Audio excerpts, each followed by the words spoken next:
This is Homeschool Together. Oh, we've got to get her somehow. This week we are back in Greece. We're really expanding on the idea of Greece, talking about a lot more of the unique city-states and the different regions of Greece, and really focusing this week on Sparta. Next week is Athens, and this week is Sparta, and really just focusing on Spartan culture, really diving deep into it. The history quest went into that in depth this week, the history hop as well. Really, really fun. So let's get into it. One of the big things about Spartan culture was, well, unfortunately, they had a lot of slaves. So you wouldn't want to be a Greek slave. You wouldn't want to be a slave in ancient Greece. This is a really, really fun.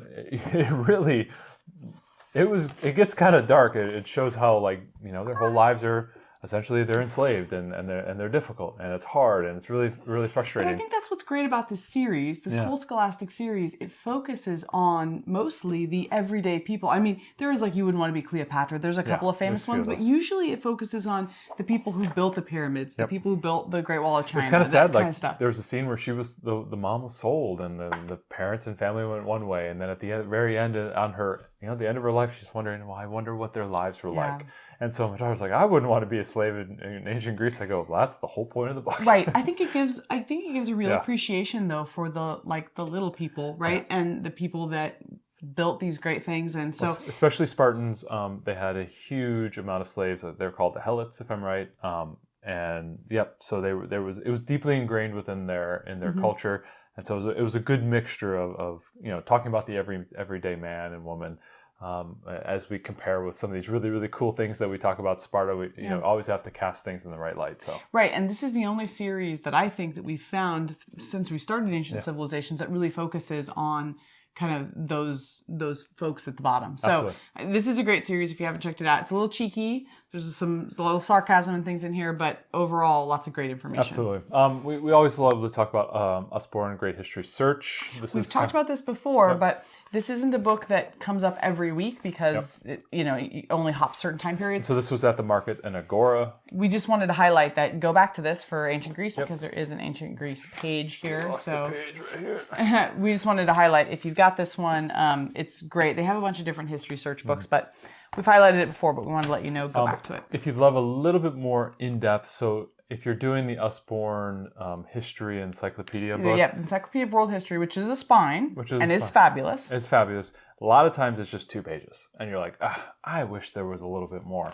Something like this will give you that. It's basically, there are about 115 pages of Greek history, Greek culture. It goes into a lot more depth. So tons of depth. So if you've got a kid who wants to go on a rabbit trail about something specifically about Greece, you might find it in this book. Absolutely. This is a great way to go. It's also internet linked, so there's ways for you to continue to explore. So this is a really terrific little appendix. When I first saw it, I thought it was maybe part of the book, but just taken out into something separate. But no, this is actually its own book. Yep, absolutely.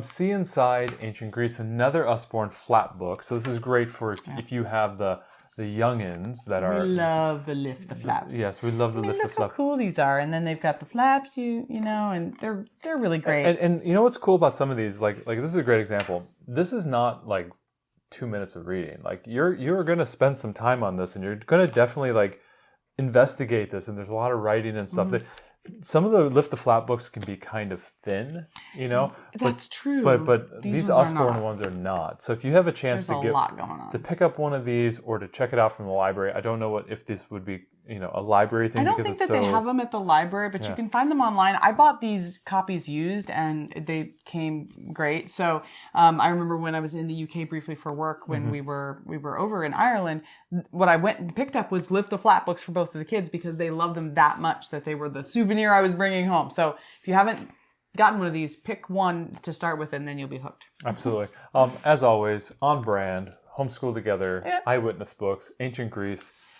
This is one of the first ones. We always say it's a museum and a book. And if you want to see because you talk about so many abstract things with this curriculum and the pages you're reading, and everything is drawings. Could be cartoony and whatnot. Beautiful drawings. But now you actually want to look at what did the architecture look? What are these artifacts? How did these people actually dress? And I love these books for that more tactile experience that we can get through the books, and always really nice. And these will be at your library. These will be online for super, super cheap. Absolutely worth putting on the shelf. Yes, we love our eyewitness collection. So talking about the younger ones, the older ones, let's talk about the old ones. The olds, that's us. We're trying. Man, we're the olds. What happened? We are trying to give you guys stuff. Ariel, you're reading this book. Yes, I'm reading this. This is Daughter of Sparta by Claire Andrews. This is kind of I believe it might be considered a YA. I have not yet encountered anything inappropriate, but I'm only like halfway through. So, but it's like an adventure story. It's a retelling of the story of Daphne. So you can look up the myth about Daphne and Apollo. It's a retelling of that, and she's like a Spartan, wants to be a Spartan warrior, and anyways. So there's a niche for retelling stories, YA stories that gear towards old ladies like you. Yeah, apparently. So it's really fun. Young adult for old adult.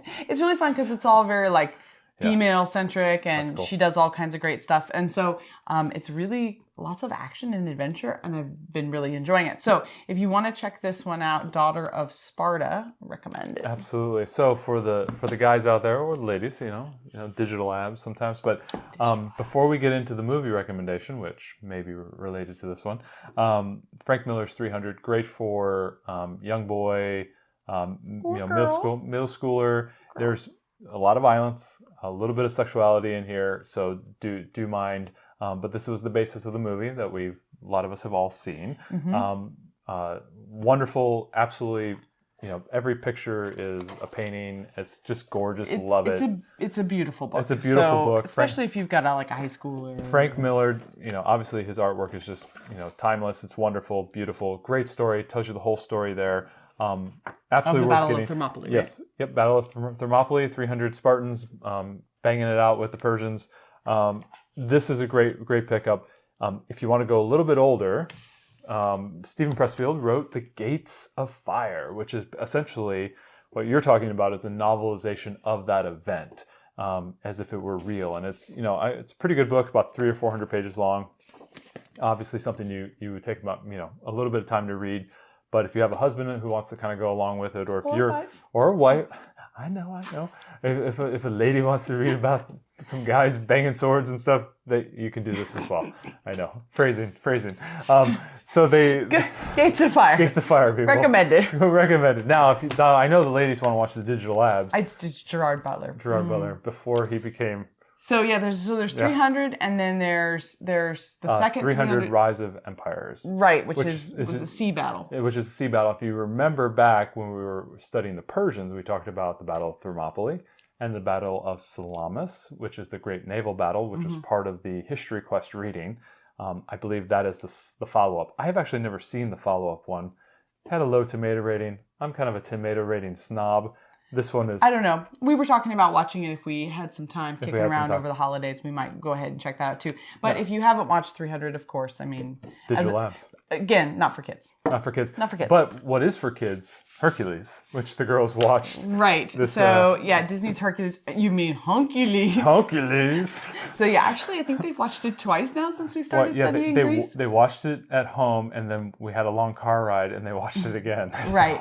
So they've really been enjoying that. So Hercules is a great one to add to this as you're reading more about your mythology. We continued, even though this week was more about Sparta, Greek culture and things, we're continuing to read mythology books because there's so many mythology stories. So we read a few every week.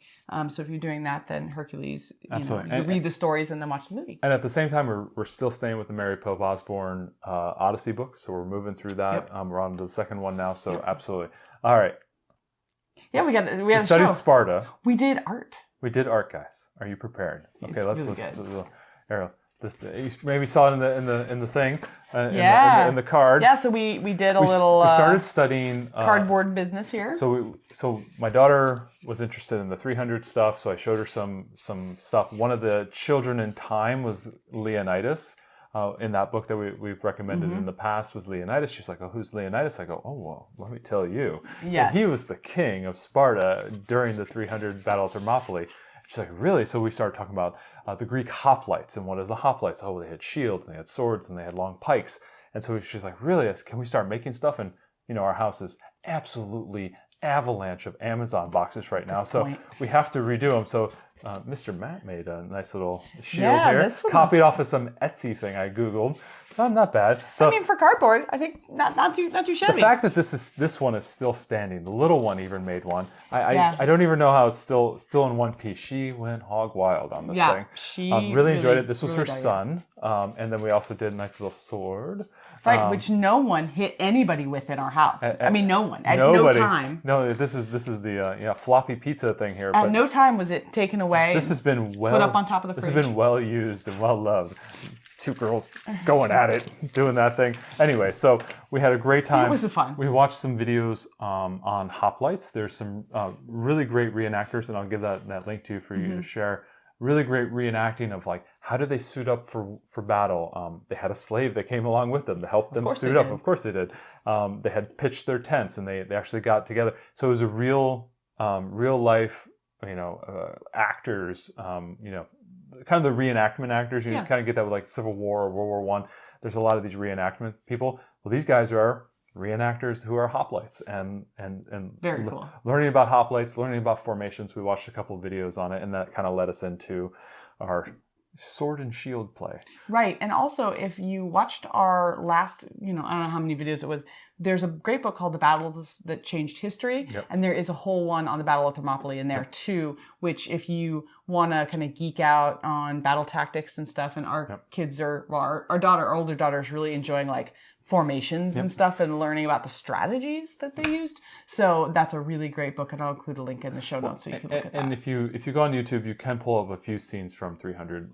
The whole King Leonidas being abandoned. There's a whole section in the history quest talking about them abandoning the children and being a really tough, hard life, and the life in Sparta being kind of this militaristic, kind of crazy militaristic society.